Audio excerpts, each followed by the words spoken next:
ho, ho, ho. Time for parties and celebrations. People dancing all night long. Time for presents and exchanging kisses. Time for singing Christmas songs. I'm Jim Radio Ward and welcome to my review for Paranormal Activity 2. That is right, I'm continuing the rest of the movies. If you haven't seen my previous videos, I reviewed Paranormal Activity 3 and 1 recently, so go and check those videos out. As I said in those videos, the spin-off movie that Marked One is coming out very soon next week. Looking forward to seeing what that movie has to offer, and hopefully it will be pretty decent. So let's talk about Paranormal Activity 2.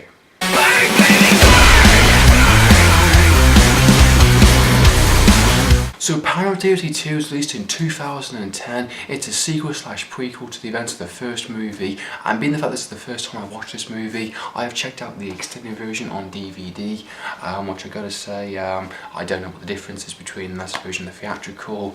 Other people might. I'm guessing it's got extra scares, a bit more character development from what I've heard. But as a first time watch, I gotta say it was definitely better than the first one, but that's not saying much really, in all fairness. I enjoyed it more. I felt it sort of problems in places still. You know, pacing issues. It felt like a 2-hour movie. You know, if you think Lord of the Rings is long, watch this movie. You know, again, it kind of loses your intention in places. But there is a big but.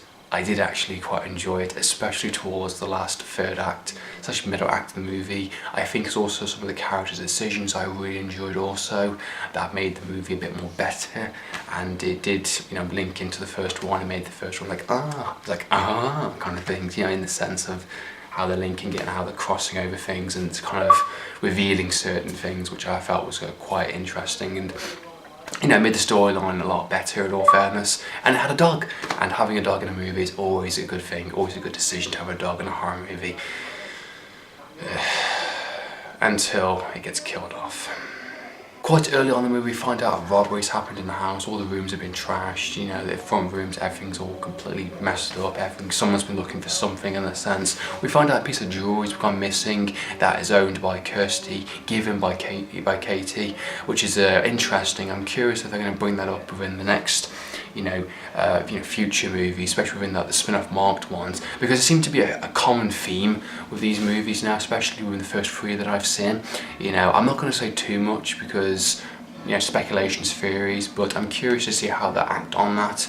But moving on from that, which gives the whole reason of the whole cameras, you know, a security team comes in a sense of, we're going to set up some cameras around the house, 6 cameras, place them in certain points, you know, and you know, so it happens again, it's on camera, it's insured, that kind of thing, so it gives the excuse for the cameras this time in a sense.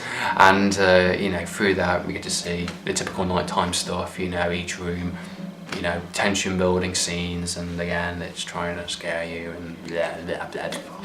Yeah, and again it falls onto that typical Paranormal Activity stuff where, you know, it's building up. If you want to build up tension, that's fine. If you want to build up atmosphere, that's fine as well. Movies can do that, very well, but they string it out way too long. They hold on to a shot for so long and then nothing happens. It's kind of like you think something's gonna happen, but it's not, and it's fine. It's, you know, it's the whole point being scared, but it doesn't work. It actually becomes quite predictable, and you lose interest. You know the first couple of scares are not going to be anything, you know, special. It's like always a moving cot, always a toy moving, yippee. You know the best stuff's going to be saved for the last act of the movie, or the middle act, or it might get a bit more serious later on. The first movie very tediously did that throughout the entire thing until the last, you know, 10 minutes, if that, in a sense. And you know, that relied on sound quite importantly. This movie doesn't rely on sound that much. I thought was quite interesting. It's more actually practical in the sense of objects moving a bit more, and there's some actual pretty good shots, I have to say, like, you know, the whole moving cupboards and things like that. So I have to give it credit when credit is due. There actually is some pretty well done practical effects in terms of the whole doing something a bit more different this time around than the first one. So they weren't copying out doing the same tricks over again. There is some which is like has been done constantly within the horror genre, and I'm referring to the drag scene. If you've seen the typical, if you've seen the poster shot for Quarantine, you know exactly what I'm talking about. The whole bit where like a woman gets dragged away and type of thing. They did it in this movie, they did it in Grave Encounters, they did it in Wreck. They've done it in so many freaking movies. It seems to be a signature horror move which is getting on my nerves now. We've seen it, it's been done. Let's move on. I felt the storyline was generally more interesting this time around, being the fact it's a prequel set before the first one, 2006, and you get to see like, Katie and the boyfriend, crossing over in places, and we find the birth or the origin of why the douchebag boyfriend of Katie decided to get a camera later on within the first one. It'd be skippy, but we find out a bit more of the interaction between the sister and they're close, and we find a bit more about, they can't seem to remember their past in a sense. So again, linking to their kind of something mysterious that happened in the past, linking into the now in a sense. And I like the fact that it happened to your house first than did to her. So it's kind of like, by thinking about it, by building up that fear, you've unleashed the demon again. The demon's come back by that, and it's trying to get through. And I like the idea of that. But I felt there was much more characters this time around. You got the father character, but I felt he at least manned up and made some good decisions in the last act of the movie. There's some bits where I'm thinking, seriously, dude, get out of your head in a way. He doesn't believe in ghosts, doesn't believe in the whole supernatural stuff. The housemaid, and she's protecting the house from like evil spirits. And I thought, okay, yes, you've got a character which is doing the right thing. He fires her. He fires her for doing a little bit of candle around the house. I mean, seriously. I mean, if you don't believe in that type of stuff, fair enough. But you didn't need to fire the person, for fuck's sake. Talk to her, say don't do it again or something. He just instantly drops her in the first 10, 15 minutes of the movie, and it's kind of like, bye-bye that one character that knew exactly what, she was doing in the sense. And it takes an hour after that to actually think, something actually is going on around the house, and actually rightfully the actual teenager in the actual movie, the daughter character of Kirsty, actually smart enough, actually does what any teenager should do. Google it, of course, and she finds out a bit of history about, the idea of making deals with the demon and that type of stuff, and going through researching the bloodline of the family. So she's actually doing some pretty smart stuff, and not just ignoring it like a mother is in the movie, and actually dealing with the situation, actually being smart. Surprised me, really did surprise me, and actually researching it, and actually being, and she was scared, she was freaked out on some of the scenes when it happened to her, but it gave her more motivation to kind of film everything, to get everything on tape, to prove it, and to deal with the situation at hand. Last 10 minutes of the movie, yes, just last 10 minutes was really, really good, and that's pretty bad for an hour and what, let's see, it's an hour and 4 minutes of a movie, and the last maybe 10-15 minutes is probably the best part of the entire thing, mainly because it has built up to that in a sense. The father character has made the right decision and actually, did a good decision at the end.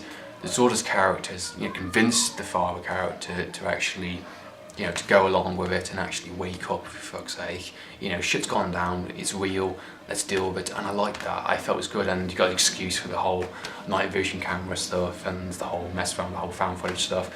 Pretty cool, I like it. And it does link into the marked ones. I'm not going to say too much in case you haven't watched it for whatever reason, but there is a specific scene which actually reminded me of the trailer for the marked ones. So I'm curious if link into that in a sense. And being the fact the daughter character in this movie is actually in the marked ones, which makes me think, interesting. I'm curious to see what they're going to do with that. What's happened to her character since these Paranormal Activity movies. So overall, Paranormal Activity 2 is an improvement over the first movie. I felt the characters are much more likeable in places. Some smart decisions, even though it took like an hour to actually figure out, hey, actually let's do something about what's going on in the house kind of thing.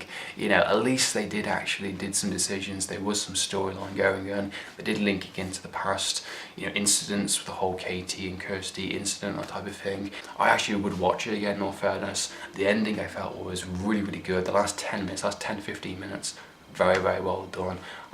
I was actually genuinely quite curious and actually wanted to find out what's going on. That's how you should do a Paranormal Activity movie. That last 15 minutes, using the whole found footage, night vision stuff, it was tense, it was building something creepy in a sense, you know, something physical. And that's what I felt it was good about. It wasn't an invisible demon, it was something physical the last 10 minutes was. And that's where it improved for me, definitely. Has a bit of problems, but definitely much, much better as a movie. So Paranormal Activity 2, it's up to you. Could be a hit and miss movie for sure. Not the best movie, definitely, but definitely better than the first one. So that's been my review for Paranormal Activity 2. Hope you enjoyed watching this video. What do you think? Do you think it was good? Do you think it's bad? Tell me your opinions. Comment down below. So in the meantime, and if you're familiar with Home Game TV, signing out.